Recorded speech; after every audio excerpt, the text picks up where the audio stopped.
21 जुलाई शहीद दिवस के मौके पर पूरे मगरबी बंगाल से टीएमसी के वर्कर्स लीडर्स कोलकाता आ रहे हैं। आइए हम इनका इस्तकबाल करें। टीएमसी वर्कर्स का ये कहना है।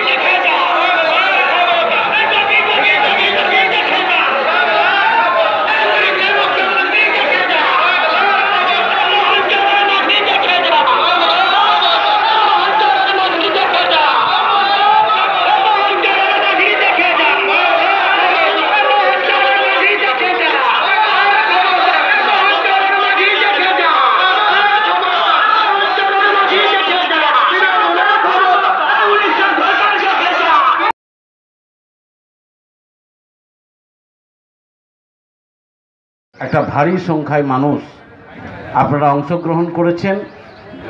আমি নিশ্চিত যে কোনো জেলার মিছিলকে এই হঠাৎ করে একদিনের নোটিশে এরকম একটা সাংঘাতিক মিছিল, আপনাদের সেজন্য মাথা নিচু করে সম্মান, শ্রদ্ধা এবং সালাম। ধন্যবাদ আপনাদের। আজকের এই সভায় উপস্থিত আছেন আমাদের সম্মানীয় বিধায়ক মন্ত্রী শ্রীমতী শিউলি।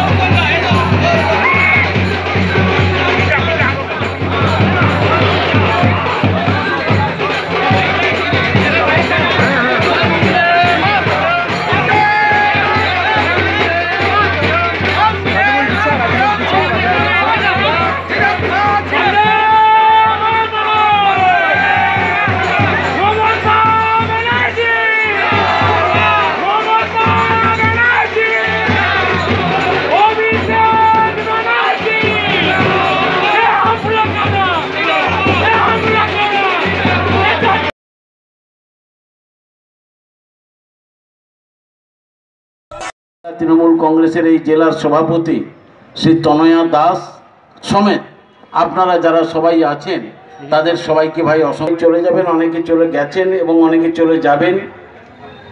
ওখানে যেমন শিউলি থাকবেন, তনয়া থাকা সংগঠনের নেতৃবৃন্দ রয়েছেন। ওখানে 15 মিনিট অনুরোধ করছি, আমিও যাব ওখানটাতে। তাই এখন আমি সংক্ষিপ্তভাবে 2-4 জনকে বলবার কথা অনুরোধ করছি। আবার বলছি, ইস্যুটা হচ্ছে এবং বাঙালির প্রতি বিজেপি শাসিত রাজ্যগুলোতে বিদ্বেষ চলছে বেশ কিছুদিন ধরে। আপনাদের অনেকে আমার কাছে এসেছিলেন, ওড়িশা হয়েছিল, ঝাড়খণ্ডে অত্যাচার করা হয়েছে, দাসপুরের অনেক মানুষকে গুজরাটে অত্যাচার করা হয়েছে, ঘাটালের অনেক মানুষকে মহারাষ্ট্রে অত্যাচার করা হয়েছে, অনেককে দিল্লিতে, কর্ণাটকে, ব্যাঙ্গালোরে, সমস্ত জায়গায় অত্যাচার করা হয়েছে। এইটা সহ্য করতে করতে মমতা বন্দ্যোপাধ্যায়ের সহ্যের সীমা অতিক্রম করেছে। আপনারা জানেন মমতা বন্দ্যোপাধ্যায় কি ধরনের নেত্রী, মানুষের পক্ষে কতটি থাকেন, কতটা থাকতে চান। সহ্যের সীমা অতিক্রম করবার পর উনি এই আন্দোলনের ঘোষণা করেছেন। সারা দেশ জুড়ে এই আন্দোলন চলছে বাংলার, এবং সারা ভারতবর্ষ জুড়ে এই আন্দোলন প্রচার পাচ্ছে। কেন? আমরা বাংলার মানুষ, আমরা স্বাধীনতা সংগ্রাম করেছি। আমরা বাংলার মানুষ স্বাধীনতা দিবসে সবচেয়ে বেশি পতাকা উত্তোলন করি। আমরা বাংলার মানুষ সমস্ত ধরনের আন্দোলন থেকে আমরা পিছিয়ে নেই। কেশপুর ক্ষুদিরামের জায়গা মহবনী, সেই ক্ষুদিরাম শুধু বাংলা নয়, ভারতবর্ষের স্বাধীনতার একজন শহীদ হিসাবে খুব উচ্চারিত একটি ঐতিহাসিক নাম। সেই বাংলার মানুষকে যদি অত্যাচার করা হয়, বাংলা এবং বাঙালি কেন মেনে নেবে? মমতা বন্দ্যোপাধ্যায় তাদের নেত্রী, কেন মেনে নেবে? তুমি বাংলাকে শোষণ করছো, 100 দিনের কাজের টাকা দাওনি, বন্ধ করে দিয়েছো। বাংলা মেনে নিয়েছে সহ্য দিয়ে। তুমি আবাসনের টাকা দাওনি, শোষণ করেছো, বাংলা মেনে নিয়েছে সহ্য শক্তি দিয়ে। তুমি রাস্তার টাকা দাওনি, বাংলা মেনে নিয়েছে সহ্য শক্তি দিয়ে। তুমি বিজেপির কেন্দ্রীয় সরকার বাংলার ছেলে মেয়েদের লেখাপড়ার অর্থ বরাদ্দ কেটে দিয়েছো, বাংলা সহ্য শক্তি দিয়ে মেনে নিয়েছে।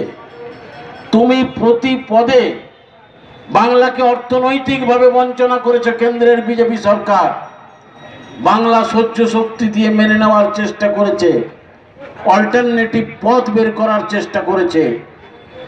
কিন্তু যখন তুমি বাঙালিদের দেওয়ালে পেট ঠেকিয়ে দিলে, এখন পিঠ ঠেকিয়ে দিয়েছো বাঙালিদের, সমস্ত রাজ্যে বাঙালিদের উপর, বাংলার যারা হিন্দু মুসলমান সমস্ত মানুষের উপর নির্বিচারে অত্যাচার করছো, বাংলা থেকে ধ্বংস করার চেষ্টা করছো।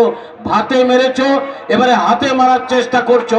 আর আমরা মানব না, তাই আজকে পথে নামা, তাই আজকে মমতা দি